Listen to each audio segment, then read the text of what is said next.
Job chapter 21. Then Job answered, "Listen carefully to my speech, and let this be your way of consolation. Bear with me that I may speak, then after I have spoken, you may mock. As for me, is my complaint to man? And why should I not be impatient? Look at me, and be astonished, and put your hand over your mouth. Even when I remember, I am disturbed, and horror takes hold of my flesh. Why do the wicked still live, continue on, also become very powerful? Their descendants are established with them in their sight, and their offspring before their eyes. His ox mates without fail, his cow calves and does not abort. They send forth their little ones like the flock, and their children skip about. They sing to the timbrel and harp, and rejoice at the sound of the flute. They spend their days in prosperity, and suddenly they go down to Sheol. They say to God, 'Depart from us. We do not even desire the knowledge of your ways.' Who is the Almighty that we should serve him? And what would we gain if we entreat him? Behold, their prosperity is not in their hand. The counsel of the wicked is far from me. How often is the lamp of the wicked put out? Or does their calamity fall on them? Does God apportion destruction in his anger? Are they as straw before the wind, and like chaff which the storm carries away? You say, 'God stores away a man's iniquity for his sons.' Let God repay him, so that he may know it. Let his own eyes see his decay.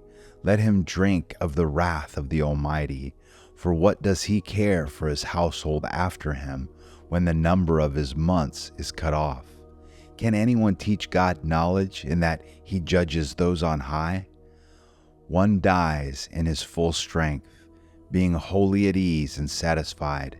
His sides are filled with fat, and the marrow of his bones is moist, while another dies with a bitter soul, never even tasting anything good. Together they lie down in the dust, and worms cover them. Behold, I know your thoughts, and the plans by which you would wrong me. For you say, 'Where is the house of the nobleman? And where is the tent, the dwelling places of the wicked?' Have you not asked wayfaring men, and do you not recognize their witness? For the wicked is reserved for the day of calamity. They will be led forth at the day of fury. Who will confront him with his actions, and who will repay him for what he has done? While he is carried to the grave, men will keep watch over his tomb. The clods of the valley will gently cover him. Moreover, all men will follow after him. How then will you vainly comfort me? How then will you vainly comfort me? For your answers remain full of falsehood." Job chapter 22. Then Eliphaz the Temanite responded, "Can a vigorous man be of use to God, or a wise man be useful to himself? Is there any pleasure to the Almighty if you are righteous, or profit if you make your ways perfect? Is it because of your reverence that he reproves you, that he enters into judgment against you? Is not your wickedness great, and your iniquities without end? For you have taken pledges of your brothers without cause, and stripped men naked. To the weary you have given no water to drink, and from the hungry you have withheld bread. But the earth belongs to the mighty man, and the honorable man dwells in it. You have sent widows away empty, and the strength of the orphans has been crushed. Therefore, snares around you, and sudden dread terrifies you, or darkness so that you cannot see, and an abundance of water covers you. Is not God in the height of heaven? Look also at the distant stars, how high they are. You say, 'What does God know? Can he judge through the thick darkness?' Clouds are a hiding place for him so that he cannot see, and he walks on the vaults of heaven. Will you keep in the ancient path which wicked men have trod, who were snatched away before their time, whose foundations were washed away by the river? They say to God, 'Depart from us,' and what can the Almighty do to them? Yet he filled their houses with good things, but the counsel of the wicked is far from me. The righteous see and are glad, and the innocent mock them, saying, Truly our adversaries are cut off, and their abundance the fire has consumed. Yield now and be at peace with him. Thereby good will come to you. Please receive instruction from his mouth, and establish his words in your heart.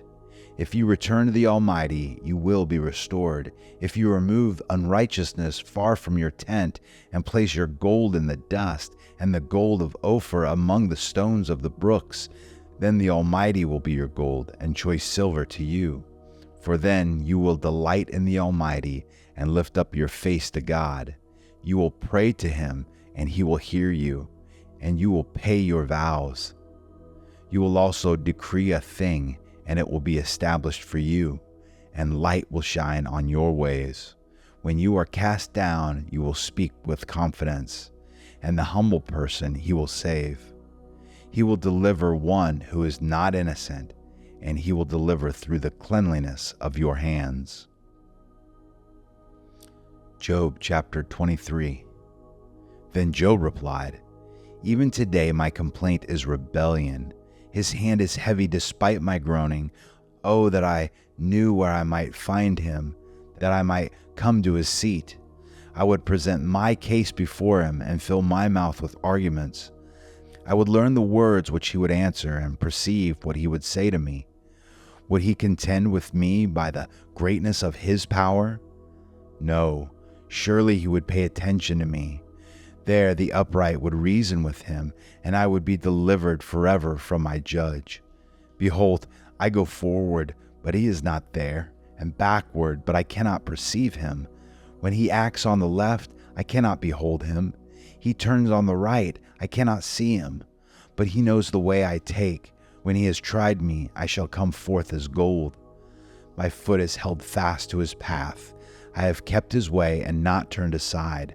I have not departed from the command of his lips. I have treasured the words of his mouth more than any necessary food. But he is unique, and who can turn him? And what his soul desires, that he does. For he performs what is appointed for me, and many such decrees are with him.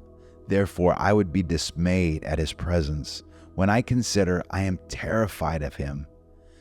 It is God who has made my heart faint, and the Almighty who has dismayed me. But I am not silenced by the darkness, nor deep gloom which covers me.